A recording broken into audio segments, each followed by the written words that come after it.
So now we'll find the radius of various half period zones. Okay. So if you look at this diagram, the first one, you see the radius of the first half period zone is PM1. Then the radius of second half period zone is PM2, then PM3, PM4 in this, and the nth half period zone has a radius of PM. Okay.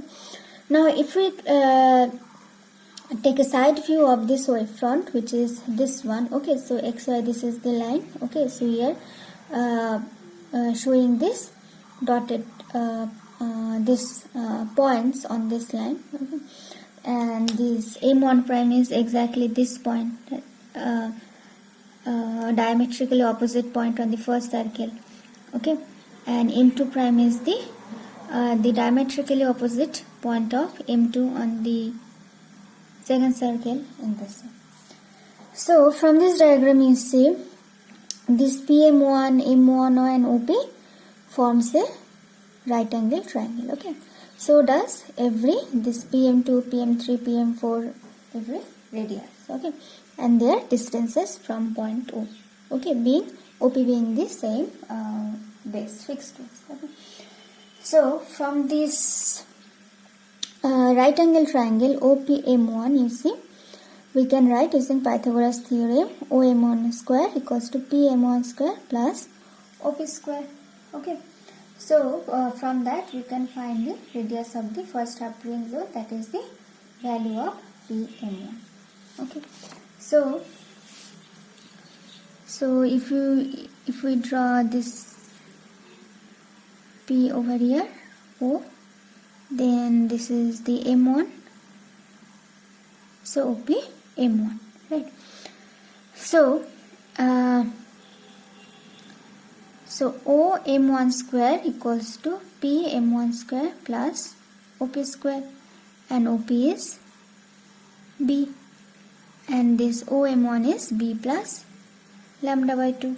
Okay, so therefore P M1 is root over of O M1 square minus OP square equal to, if we put the value of this 2, it will be B plus lambda by 2 whole square minus B square. Okay, equal to, if we expand it, so it will be B square plus B lambda plus lambda square by 4 minus B square, which is equals to B lambda plus lambda square by 4. Now as lambda is much more less than B, we can ignore this lambda square by 4. Okay, so since B is much more greater than lambda, then neglecting lambda square by 4, we get PM1 to be root over B lambda. Similarly, what will be the radius of the second half period zone? So the second half period zone will have the point M2, right, on this XY line. Okay, this XY line. So joining O, we get this line, and this is, we know, B plus 2 into lambda by 2. So what is the radius of the second half period zone?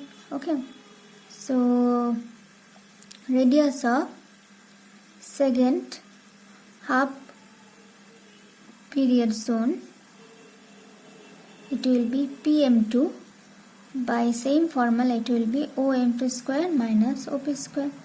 Now OM2 is B plus 2 lambda by 2 whole square minus B square. Okay, so if we expand this term, we get B square plus 2 B lambda plus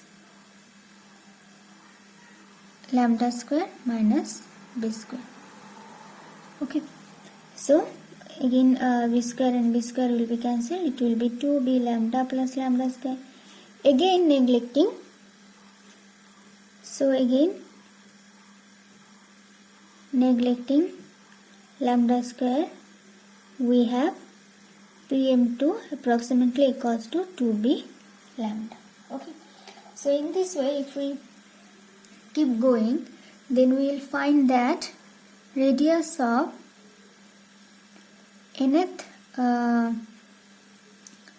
circle, okay, so which will be PMN equals to OMN square minus OP square, it will be B plus L lambda by 2 whole square minus B square root over.